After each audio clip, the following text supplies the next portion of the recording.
a gente dividimos amizade com o Pati, crescemos juntos, né? Corríamos de carrinho de rolemã no Morumbi, no Pacaembu, na Rua Itápolis, enfim. Eu acho que eu fiz parte meio que do começo dessa história do automobilismo. Isso foi importante para mim, porque aí, a partir de 1974, eu dei um outro start na minha vida, numa profissão muito mais envolvente, numa profissão gratificante.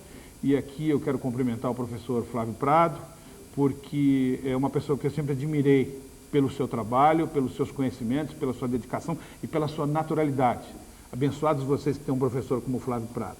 Então, eu acho que isso é muito importante na formação de vocês, um homem com a experiência dele, transmitir tudo que sabe, porque eu sinto isso na pele hoje com as coisas que eu aprendi ao longo desses 28 anos, quando eu tenho uma oportunidade como essa, e graças a Deus a gente sempre tem a chance de estar com vocês, né?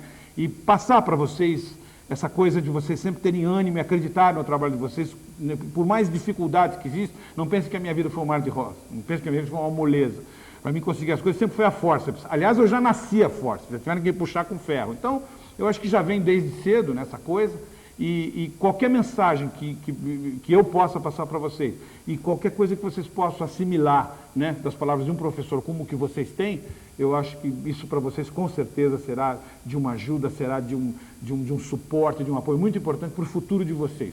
Não esperem um futuro de mar de rosas, esperem-se um futuro de muita luta, mas quando a gente sabe, quando a gente aprende com quem sabe, realmente a gente traz uma coisa de ouro dentro da gente. A gente traz a certeza de que vai trilhar um caminho, não só pelo conhecimento, mas de amor por aquilo que gosta de fazer, e com dedicação a gente acaba atingindo os objetivos, como eu atingi os meus, embora por caminhos mais tortuosos.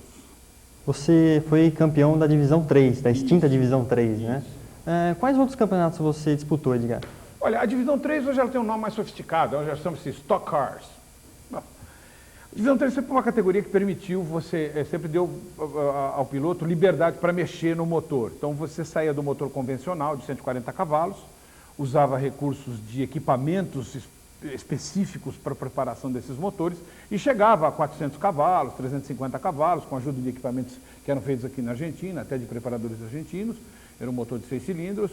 E nós podíamos usar os pneus que a Fórmula 1 usava na época, chamados pneus slicks, né? E isso dava ao carro uma performance fantástica. Os carros eram muito velozes, eram carros que na época chegavam a 260, 250, 260 km por hora no final do retão do falecido circuito, né? Do Interlagos 1, aquele Interlagos que sempre nos apaixonou, aquele Interlagos de grandes alternativas, aquele Interlagos extremamente seletivo, aquele Interlagos para quem tinha algo mais além do que coragem.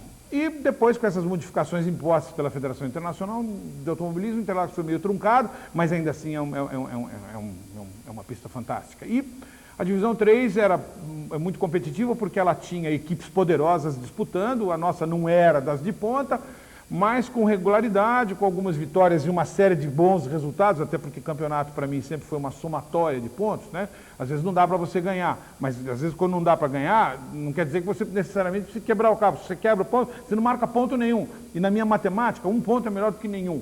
Então, numa soma de pontos aí com 4, 5 segundos lugares, 2 terceiros, 3 vitórias, eu consegui esse campeonato, foi muito importante. E alavancado por esse campeonato de 74, né, praticamente que eu já conseguia bons resultados, e o prêmio de tudo isso foi a conquista do título, é que eu recebi na época o convite então da Rádio Bandeirantes para iniciar essa nova fase da minha vida de comentarista, porque até então existia uma adaptação de narradores de futebol para o automobilismo, né?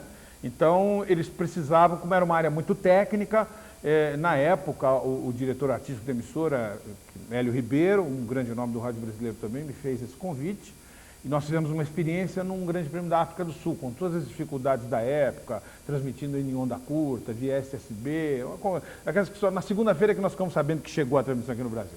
Mas isso fazia parte da época. Então, Emerson estava, então, em ascensão na sua carreira, vivia grandes momentos, e eu fui tocando a minha vida como comentarista, como piloto, né? Na opção do meu casamento, minha mulher na época, ou pilota avião ou carro de corrida, os dois não vai dar, nego. Então, aí eu, como estava embalado, optei pelo carro de corrida, trunquei minha carreira de piloto de avião, mas a paixão triplicou, porque quando você se afasta do que você ama é um inferno.